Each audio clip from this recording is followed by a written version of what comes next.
Good evening. So I want to show you guys around in my Google Classroom. This is the stream, and I post the different agendas in the stream, the Zoom button, and this daily check-in, which is very important to me because this daily check-in is what I use for attendance. So please encourage your child to fill this out every day, right when they land in my Zoom. That's very important to me. Another document that I'd like to show you is going to be over on the classwork tab. I've created this resource folder. So in the resource folder are my weekly agendas with the work that I do assigned to them for each day of the week.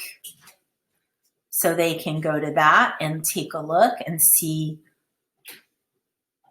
what's up for the entire week. And let's go back to this document. This document's very handy. I've put a lot of things into this document. There is a link to, you may have seen this document already. There's a link to my website. There's a link to the document I just showed you, the weekly agenda, a link to my Zoom, a link to Starbucks, and a link to the student bulletin. So there's lots of links. There's also a link to the schedule right there. So this is really a handy document. It also has links to all the different platforms that I'll be using this year. So that's kind of handy. So for example, if they need to go to Brain Pop, it takes them to Brain Pop, explanation of how to get to the Brain Pop and what to do. Let's see, what else? What else do I want to show you? So another thing, let's go back to the Google Classroom. That's the resources, and I'll be putting different resources in there. But when I assign work, and we're in week 4, I will try to always assign the work by week so that it's very organized and they can see what they need to do for this week.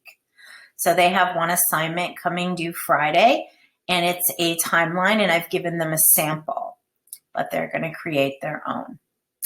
Okay, and now I'd like to show you how they are to submit work because we've had an issue with that. I'm going to use the one class that I'm a student in to show you how to submit work. So I'm going to go to my classwork button if I were a student, and here's the assignment I've been given. So I'm going to go to submit my work, which is going to be right here. It's going to be this add or create button.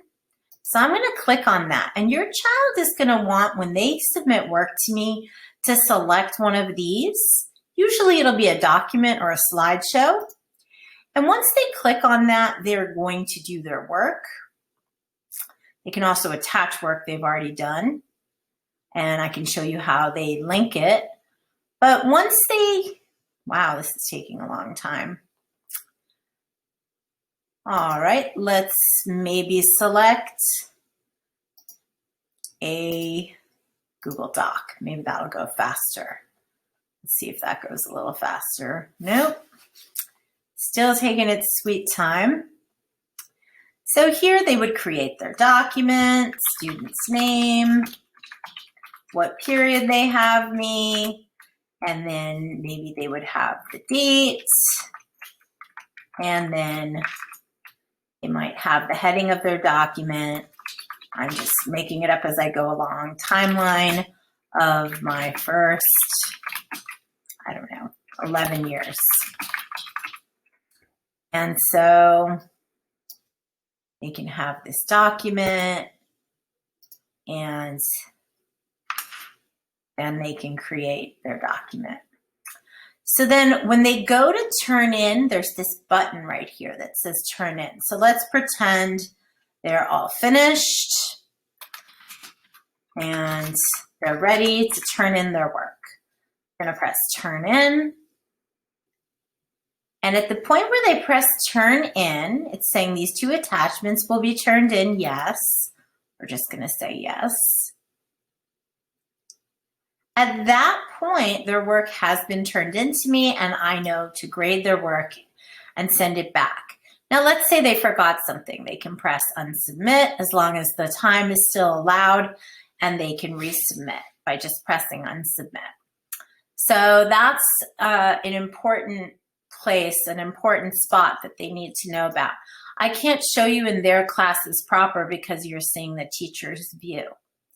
But those are all important things to know about my class. I think since we have a little extra time, I'll just go back here and show you. We're going to use the textbook. We're going to use Apex Learning, which is the software that the district purchased. For Notebook, I decided not to use OneNote because they really asked me not to. They really want me to just stick with Google Classroom for the Distance Learning Academy. So that's what I'm doing. I do use this magazine upfront a lot, and here's their login down here. We use it once a month to discuss current events, and we're going to have a lot going on this year. So I will definitely be using the magazine. I also use Boom cards. So this talks a little bit about Boom cards and Boom Learning. I do a geography. I do a Jeopardy review for each big unit test. And I do also in the slideshow put all the weeks past so you can see all the work that we're doing for this class. So I think that about sums it up. And the daily agenda, what we're doing that day, you can always find right here. So I'm looking forward to meeting you all on Thursday.